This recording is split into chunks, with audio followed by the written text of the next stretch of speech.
Hello and welcome back to Chronicled, the history of Newcastle United. I'm Matt Ketchell and we're closing out one of the best decades in the club's history today, the 1990s. Newcastle have resurrected themselves as one of the best clubs in the country and are about to embark on another European adventure, this time in the most elite competition on the continent, the Champions League.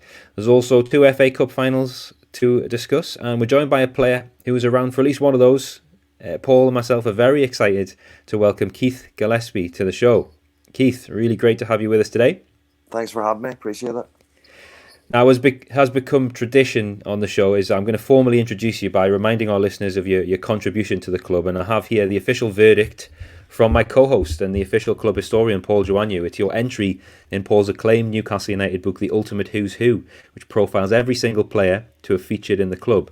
And I'm going to read a quick extract from your entry, if that's okay. Okay. Keith Robert Gillespie, arriving in the northeast as part of the dramatic multi-million-pound deal that sent Andy Cole to Old Trafford, Keith Gillespie quickly showed the football world that he was no makeweight in the transaction. The young Northern Ireland international proved he had the ability to become a huge name in his own right. Fast and direct with a cutting edge to become a match winner on the right touchline, Keith had greatly impressed manager Kevin Keegan before the Cole deal in a series of matches against the Magpies. Starring in United's successful side of 1995-96, Gillespie had possessed balance and control on the ball and searing pace running at defenders, qualities which could destroy the opposition. Keith was rapidly endorsed as a crowd favourite, giving United a contrasting option on the flank to their other wide player, David Ginola, as the Magpies challenged for the Premier League trophy in 1995-96 and 1996-97. A former Youth Cup winner, alongside other Fergie fledglings as Beckham, Scholes, Giggs and Nicky Butt, he was a 17-year-old debutant at Old Trafford. Keith played for his country at every level, gaining his full cap when he was only 19 years of age. In the years which followed, though, Gillespie failed to establish himself as one of the Premier League's really big stars, as had been hoped, although he still had sparkling periods, including when United defeated Barcelona in their Champions League debut at Gallagher, a game in which he gave international fullback Sergei a torrid evening. So there we are, Keith. That's how Paul has immortalised you alongside thousands of others. Very kind words. We're picking the story up, Keith, in the summer of 97. Newcastle just finished second in the league, albeit by goal difference, and they're 7 points behind Man United. But they qualified for the Champions League for the first time, and it was a busy period for player arrivals. I wondered what your memories were of this close season, the first one under Kenny Dalglish.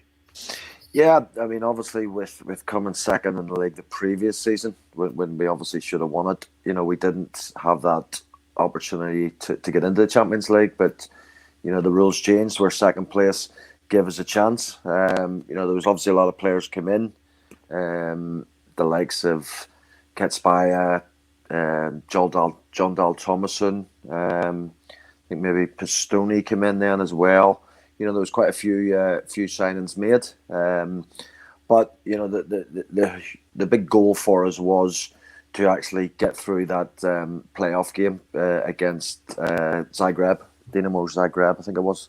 That was the most important thing, and once we got through that, then we just had the excitement of being in that draw for the Champions League proper, where we go into the groups.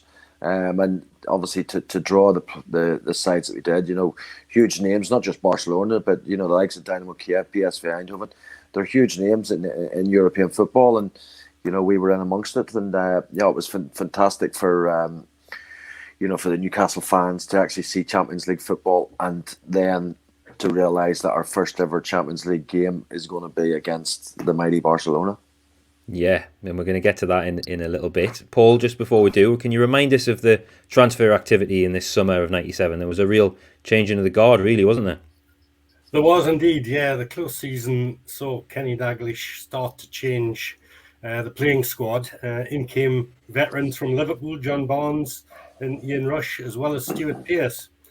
Shea Given arrived too, as did the likes of Pistoni, Andres Anderson, Ketsbaya, and Thomason, as Keith mentioned. Gary Speed and Nikos Dabazas joined later in the season. There was certainly a high turnover of players as the manager started really to dismantle Kevin Keegan's highly successful group. Some players like Speed and Given became worthy replacements, but others weren't. And supporters eventually you soon became rather frustrated as a result, as was Newcastle's hierarchy. But that was later in the season. Newcastle also had problems right at the start of the season when Alan Shearer was badly injured in a pre-season match. Just as the club sold Les Ferdinand to Tottenham, United were now without their twin strike force who had been so successful in the previous campaign. Yeah, Keith, were you involved in that fateful pre-season game at Goodison Park? In the space of a few days, Newcastle lost Les Ferdinand to Spurs and then Shearer to injury. Were you as concerned as the fans were?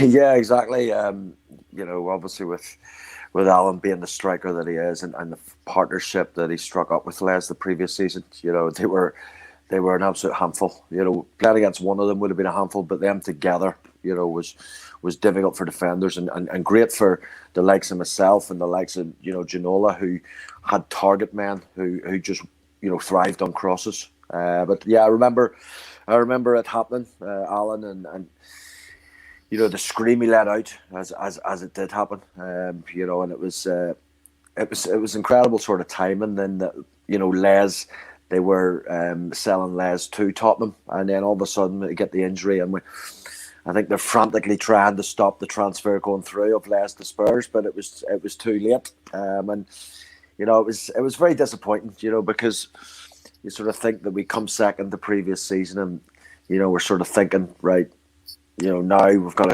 a Champions League campaign, let's go and see if we can challenge for the Premier League again. And unfortunately, when you lose players like Les Ferdinand and Alan Shearer, it's going to be a very difficult ask to actually, compete, as we did the previous couple of seasons.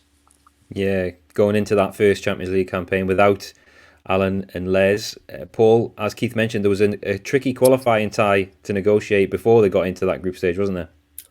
Yeah, there was. It was certainly a hugely important qualifying game against Dinamo Zagreb, or Croatia Zagreb as they were later called. And it was over 2 legs. It was a thrilling tie. And in the deciding match in Zagreb, it was all decided in a dramatic way. A very late winner in extra time from Timuri Ketsbaya. And that took Newcastle into the competition proper, and that's what everybody wanted. Yeah, and they were rewarded with a really tasty group featuring some proper European giants. Yeah, the glamorous world of the Champions League. So Newcastle, you have the opening game against Barcelona. Couldn't get any bigger than that, really. And that was a terrific night under the lights for players and supporters. And of course, we went into a 3-0 lead with Tino Asprilla having one of those nights, scoring a marvellous hat-trick as Keith Gillespie roasted the Barcelona defence. The visitors did pull 2 goals back near the end, but the 3-2 victory was a very special one and thoroughly deserved for the first hour's play that Newcastle put on that evening. Yeah, Keith, Tino grabbed the headlines, but you were many fans man of the match that night. Is that the best game of football you've ever played? Oh, without a shadow of a doubt. I wish I could have played like that every week, believe you me. But yeah, I mean, it was just one of those nights where everything just went right for me. I wasn't like a winger, excuse me, who had any tricks really. My biggest asset was my pace, and it was more of a drop the shoulder, and just if I was quicker than the fullback, if there was grass to run into and I'd hit it maybe 10 yards in front, I knew I would get there, and I was able just to get the couple of crosses in that night for Tino. Just an incredible sort of night to look back on. First ever Champions League game for Newcastle. And after 60 minutes, we're 3-0 up and everything's going great. But we did know that they would come back into it. I think, the 2 goals that they got at the end, probably flattered them a little bit that they got as close as they did this, because for the first hour, we were just unplayable. Tino was unplayable, playing up front on his own there, and gave the defence an absolute torrid time. But certainly a game that I'll never ever forget. Yeah, do you have any theories on why it came together so well for you and Tino that evening? Did you feel good going into the game, or did you do anything different? No, not at all. Obviously the excitement of playing Champions League football was there, and just coming out for that first time and hearing that Champions League music was special in itself. And you're standing in a tunnel and you're looking at the Barcelona players, you're looking at Figo, and you're looking at Rivaldo and Luis Enrique, some fantastic players. So we knew we were going to be in for a tough night, and I think probably before the game we'd have probably taken a draw. A draw against a club like Barcelona, but it was just as I say, just one of those nights where the fullback, he probably gave me a little bit too much space at times because as I say, I wanted to sort of drop the shot and kick the ball. If you look at the actual third goal, I picked it up inside my own half, but by the time I crossed it, I probably ran 50, 60 yards. I think I probably only touched the ball about 3 or 4 times, because I've been able to knock it into the space. And as I say, I knew I was quicker than him. And, then to put the cross in, and, great movement by Tino for the third goal. He was the only one in the box, I think. And I think there was three defenders, but just his movement, they didn't know where he was going to go. And, thankfully got on the end of it. And, it'll go down as one of the great hat-tricks, for Newcastle.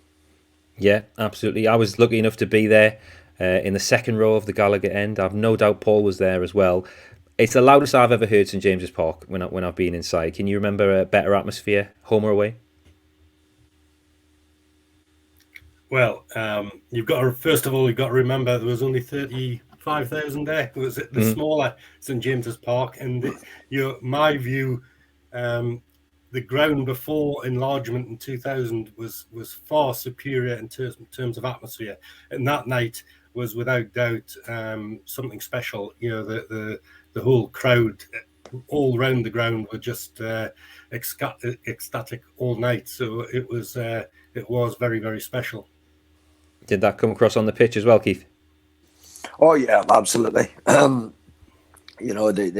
The crowd there make incredible noise, throughout my whole time there. But just on that sort of night, that was just a sort of special atmosphere. You just get nights with that where, the anticipation of Barcelona coming to town, and we knew that the fans would be up for it as much as we were. We knew they would be right behind us. And I think, when we went 3-0 up, I think the fans were as shocked as probably we were that we're, all of a sudden 3-0 up. But, a few twitchy moments towards the end. But, thankfully we did go over the line because, being 3-0 up and playing the way that we did, if looking back, if we'd have been talking about this game as they come back and got a 3-3 draw, it just wouldn't have had that same feeling. Just because they didn't deserve anything out of the game.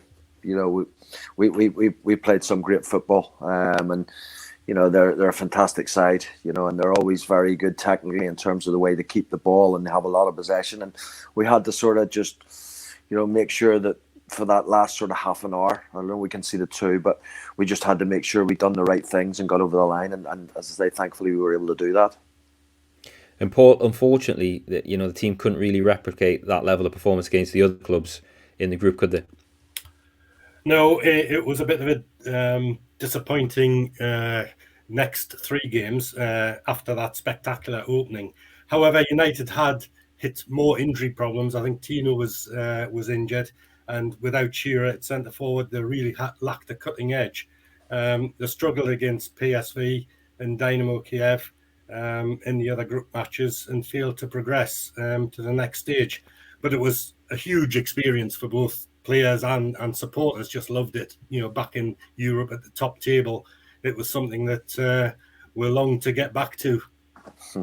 Definitely. And Paul, staying with you, they domestically dropped off quite dramatically compared to the previous 2 campaigns when Newcastle were genuinely in the title race. It wasn't the case this season, was it? No, it was a big disappointment, as was much of the football displayed. From title challenges, Dalglish has remodelled Newcastle United, slid down the table. Yet the boss did lead the Magpies to Wembley in the FA Cup final, and no one moaned about that, really. It was the first final since 1974, and it was an exhilarating run there. Alan Shearer returned for the cup run, and he was a driving force and scored 5 goals on the way to Wembley, including the winner in the semi-final at Old Trafford against Sheffield United, as the Black and Whites won by a single goal.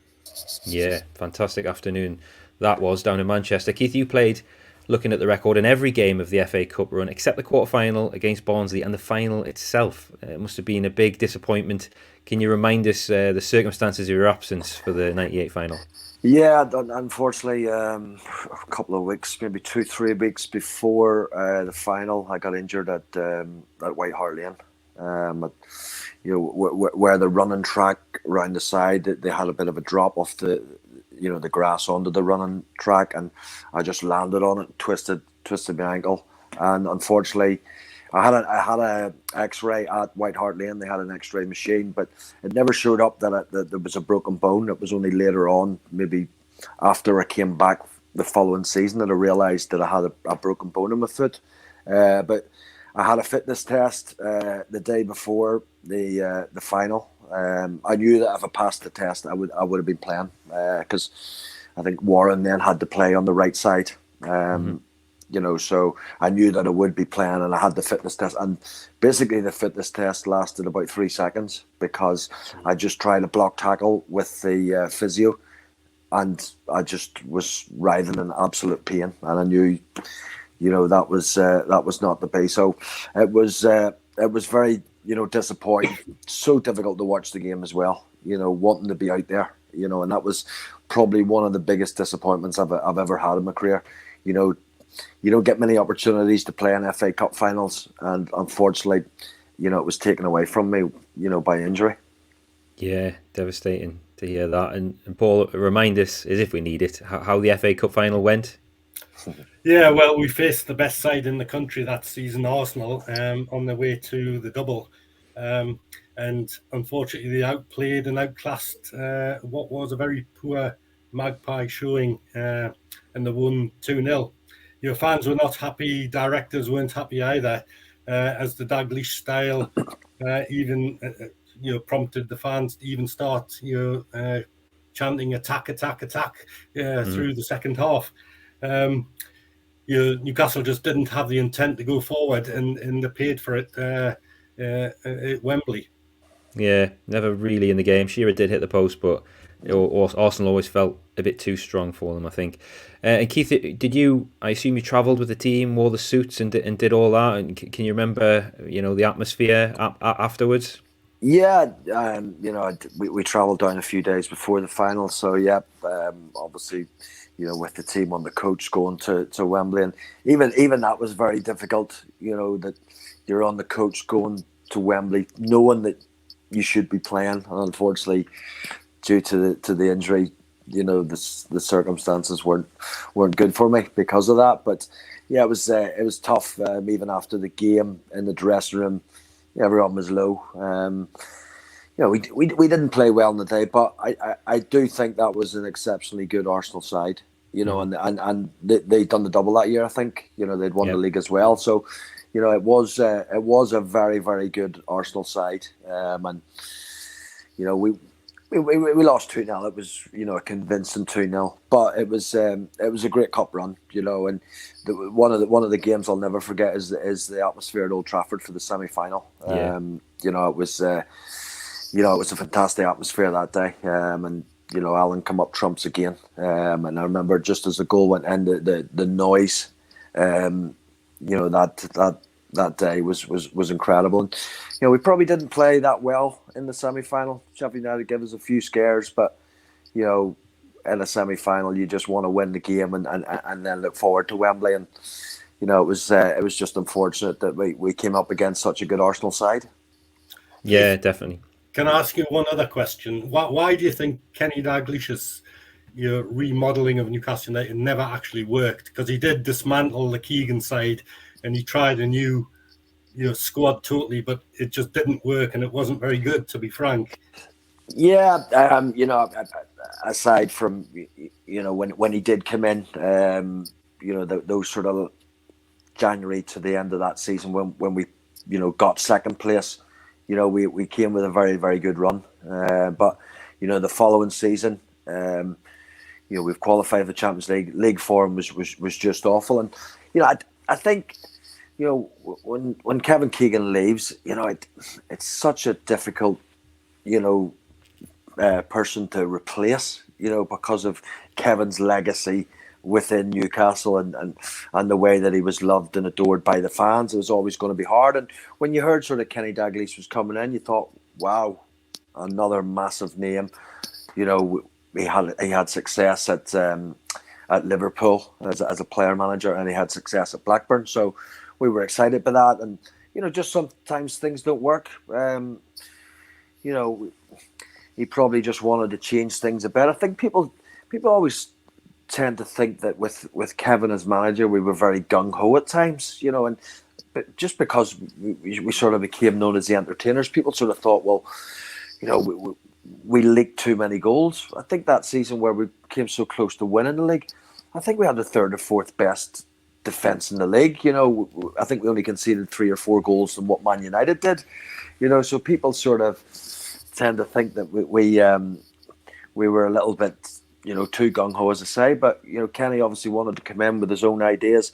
Sometimes it works, sometimes it doesn't. It's the same when you look when Kenny goes and you think, wow, we've got another big name, Ruud Gullit. The same happens again.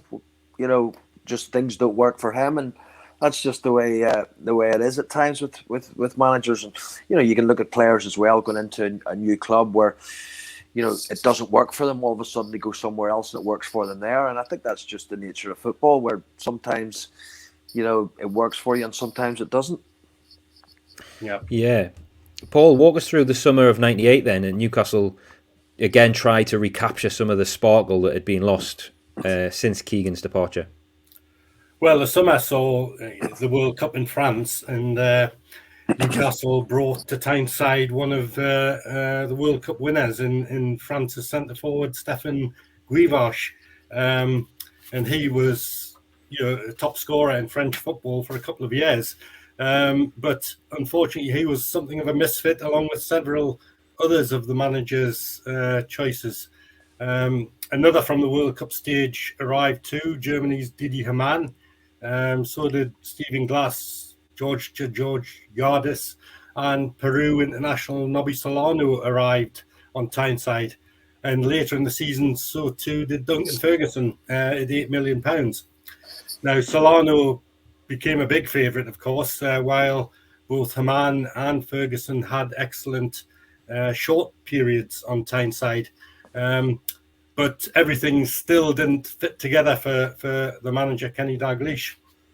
Yeah. Keith, what did you make of the new boys, particularly Guivarc'h, who, like Paul said, won the World Cup? Yeah, he lasted just 4 games and scored 1 goal despite being quite a high-profile arrival. Yeah, I'd watched him in the World Cup and I was impressed, and then, he arrives and you'd probably say he was probably one of the biggest flops that the club has ever had in terms of, he's a World Cup winner.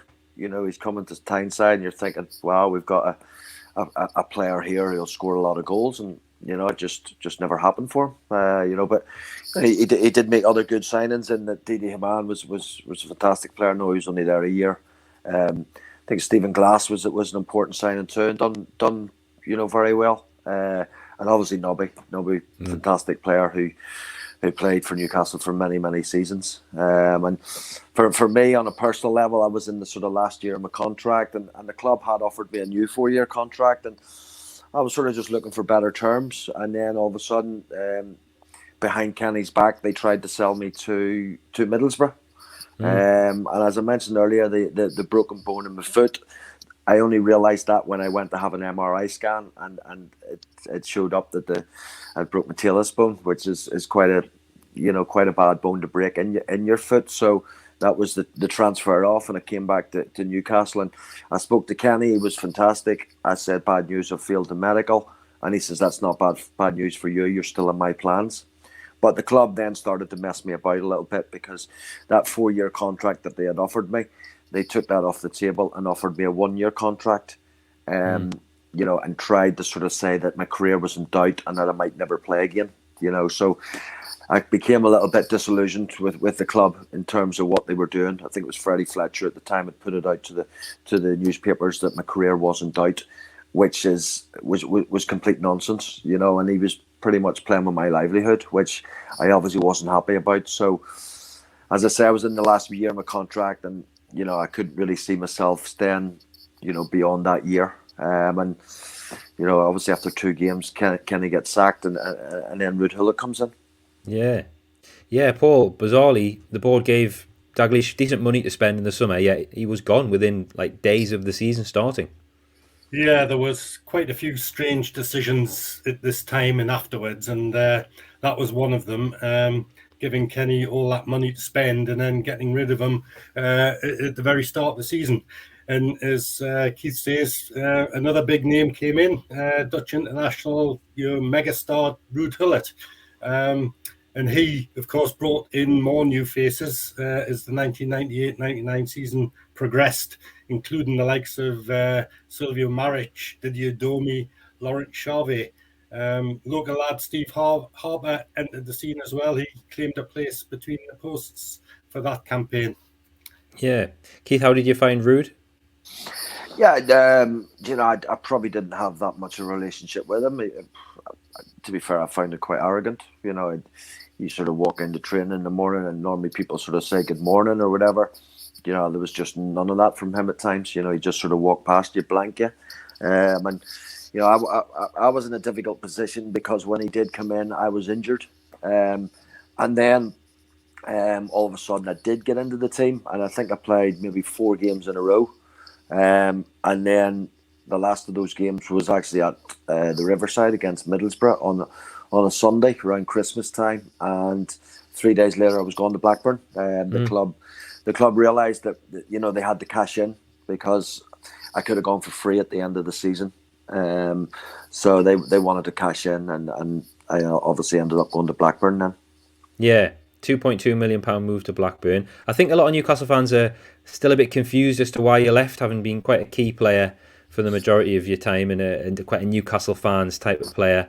You know, direct, exciting, positive. And is that as simple as it was, that you think the club couldn't agree contract with you and were panicking because you were going to be up in the summer with your deal? Yeah, well, exactly. And, you know, as I mentioned before, you know, when there's a 4-year contract on the table, and then because I feel the medical, you know, I come back and they then, you know, want to just offer me a 1-year contract, you know, and at that time, 1-year contracts weren't signed. You know, they were trying to sort of say, well, that gives you a little bit of security for a year, you know, because they were trying to say that, as I said before, that my career was in doubt, I might never play again. So, you know, I'm getting reassurances from physios, you know, specialists, everything, that yes, you know, of a broken bone in the foot, but it will heal. And there's no question you'll be back playing. So I just knew then that, you know, my time was up with the club, because, you know, it's a tough one to come back from when you feel, you know, betrayed that the club went out and done that. You know, so, you know, Kevin Keegan, when he was I'd have played under Kevin Keegan, you know, my whole career. I would have just loved to have done that. Unfortunately, I really only got 2 years with Kevin, you know, and it wasn't long enough. You know, he was just fantastic to work under. But, you know, sometimes your time's up at a club and you need to move on. And, you know, I had 4 amazing years there. You know, the best years of my career were at Newcastle. I just, you know, loved everything about the place, the city, the fans, everything. And, you know, it was disappointing, you know, that I was still only 23 when I left Newcastle, you know, so I was still very, very young. Wow, yeah, I didn't realise you were that young, but yeah, that is early in your career.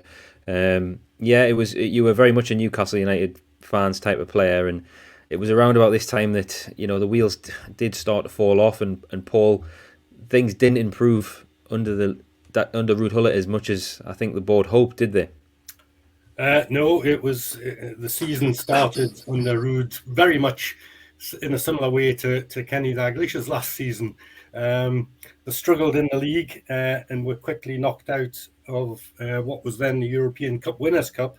But like in the previous season, Newcastle went all the way to Wembley in the FA Cup again, and it was another rousing run. And Shearer once more was the main reason why Newcastle got there, hitting another 5 goals.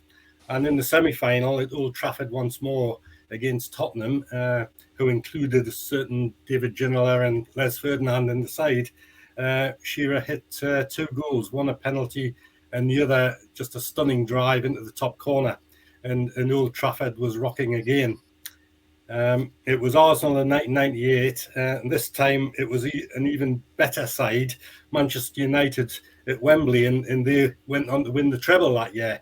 And Newcastle were largely once more outplayed and lost 2-0 once again, although they did play a bit better than against Arsenal, but without doubt Manchester United were the better side. Yeah, I think that's fair to say. And rather than dwell on that, I think we'll keep it positive. And we've got an image here, actually, Keith, from the 1997 Champions League home game v Barcelona, which has been acting as our backdrop as we record this. I'm going to reveal it for viewers watching on Chronicle Live.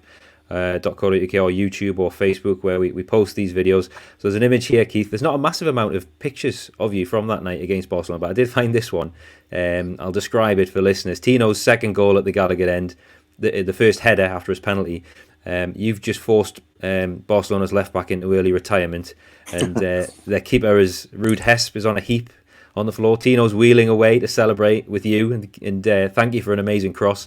And it looks like you're just checking with the linesman that he's allowed that one. You're looking over your shoulder there, you see. Yeah, I think I'm actually, if you're able to sort of see a further sort of picture of that, I think I'm actually clenching my fists towards the fans, because I knew there was no way that there could be any sort of offside or anything, because Steve Watson had played the ball out to me with a sort of quick free kick, which Barcelona probably weren't expecting, and as I say, managed just to drop the shoulder. And I think it's a fantastic, when you actually see that goal time and time again, Tino's leap is just absolutely incredible. The height that he actually gets to, and it was a dream start for us in terms of, we're 2-0 up after maybe 30 minutes. So yeah, it was incredible, as I say, incredible night. Yeah, it really was. And Paul, the start of the last season of the millennium, 99-2000, it's so significant. I think we'll have to save it for the next episode. But can you just round off the 98-99 season for us? The Keith Gillespie era had ended, but how did that season finish for Newcastle? Well, by the end of the season, Newcastle had obviously lost the cup final. They'd lost their Kevin Keegan sparkle by then. Yes, they'd entered the Champions League and reached 2 FA Cup finals, but something was definitely missing from the side. For season 99-2000, another change was to be made in the hot seat, which would see a toiling Newcastle United revitalised once more, and that's another very special era that we'll cover in the next episode. Can I ask Keith one question? You had a sort of colourful career, Keith, and of course, when you were playing for Sheffield United, you've probably created one of the most unique records in football, being sent off after 0 seconds, because you came on as substitute and the game never got restarted, and then you were sent off. So could you just explain what happened then? Yeah, well, it was obviously at the Majeski against Reading, and because we had a throw-in, where I'd come on was where the throw-in actually was, so I didn't have far to go to get into my position. So I'm down the line and just felt a little bit of a pinch in my midriff, and I've sort of just reacted and sort of swung my arm and caught Stephen Hunt. And to be fair, I don't think he did me many favours, because he sort of went down in installments. But yep, they're right in front of the linesman. So I knew that the red card was coming out, but I seen a little bit of red mist then walking off, because I attacked him again, and had to go at Stephen Hunt as I was walking off. So I did get a 6-game ban, and I appealed it through the PFA, and they got it down to 4, which was quite good. But the only good thing for me that day was that what I did was that's an automatic 2-week fine. But as soon as I went down and got into the dressing room, I jumped in the shower. Why I needed a shower after 12 seconds, I don't know. But when I come out of the shower, Neil Warnock was standing there. He just got sent off after me. So the good thing was then, if he was going to fine me 2 weeks' wages, he would have had to fine himself 2 weeks' wages. So I got away with that one scot free. Yeah, if any manager's going to let you off the hook, it's going to be Neil Warnock for that one. Forever immortalised in pub quizzes. Brilliant. Keith, thanks again for joining us for this one. And thanks for your contribution to the club as a player. You softened the blow, I think, when Andy Cole went. You were a very, perfect Newcastle player, and we all enjoyed watching you. So thanks for that. I appreciate it. So that's the 90s nearly concluded. As I mentioned, the final 6 months of the decade are so eventful, we're going to save them for next week. But Newcastle have played in 2 major cup finals at least, and had a lot of players in and out the door, and the club is unrecognisable, I think it's safe to say, from the club we discussed at the start of the decade. And next week we'll be discussing the end of Hullet, the start of Sir Bobby, and some more glorious Champions League nights. So in the meantime, please subscribe to the Everything is Black and White podcast via whichever podcast platform you're listening to us on. You can press the notification bell as well, so you get all our podcasts as soon as they land, and follow Chronicle Live's Newcastle United channels on social media. We're at Chronicle NUFC on Twitter, Facebook and Instagram. Video versions of the episodes are available on our YouTube channel. Just search for the EIBW podcast on there, and stay up to date with everything Black and White by subscribing to our daily Newcastle United newsletters. These are free. I'll put a link to sign up with them in the show notes. If you tap that and select Sport Newcastle United Updates, you can enter your email and you'll be signed up to receive all the best Newcastle United content from Chronicle Live every day for free. So yeah, thanks so much for joining us and listening to Chronicled, the history of Newcastle United, with me, Matt Ketchell, Paul Joannou, and our very special guest, Keith Gillespie.